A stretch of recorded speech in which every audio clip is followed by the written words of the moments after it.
ગીર સોમનાથ જિલ્લાના વેરાવળ તાલુકાના ખારવા સમાજના 18 યુવાનો દ્વારા બગુડા ધામ માં મોગલના દર્શનની પગપાળા યાત્રાનો પ્રારંભ કરવામાં આવ્યો છે. તો વેરાવળ સમસ્ત ખારવા સમાજની વાડીના પટાંગણામાંથી ખારવા સમાજના પટેલ જીતુભાઈ મોહનભાઈ કુવાડા તથા માં મોગલ પલકાઈના હસ્તે આ યાત્રાનો પ્રારંભ કરાયો હતો, જેમાં વેરાવળ ખારવા સમાજના 18 યુવાનોનું વેરાવળ સમસ્ત ખારવા સમાજ પટેલ જીતુભાઈ મોહનભાઈ કુવાડા તેમજ માં મોગલ પલકાઈના હસ્તે આ 18 યુવાનોને હારતોરા કરી અને તેમની પદયાત્રાનો સાકાર થાય તે આશીષથી શરૂઆત કરવામાં આવી હતી. તેમજ આ ખારવા સમાજના 18 યુવાનોએ પણ માં મોગલને ફોટો આપે પટેલ જીતુભાઈ કુવાડા તેમજ માં પલકાઈ મોગલને આવકાર્યા હતા. અને આ પ્રસંગે હાજર રહેલ ખારવા સમાજના પટેલ બાબુભાઈ આગિયા, મંત્રી નારાયણભાઈ ભાંડિયા, વેરાવળ મચ્છીમાર એસોસિએશનના પ્રમુખ બાલાભાઈ કોટિયા તથા તમામ આગેવાનો તેમજ મોટી સંખ્યામાં ખારવા સમાજના ભાઈઓ બહેનોએ ઉપસ્થિત રહીને આ યુવાનોનો ઉત્સાહ વધાર્યો હતો.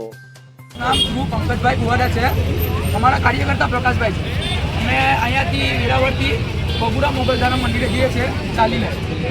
તો અમારી પદયાત્રામાં સફળ બનાવવા માટે અમે પલકમાં અને જીતુભાઈ મોહનભાઈ કુવાડાના આશીર્વાદ પ્રાપ્ત કર્યા છે. અહીંયાથી બગુડા મોગલધામ હશે 210 કિલોમીટર. તો અમારી યાત્રામાં બન્યા રહેજો.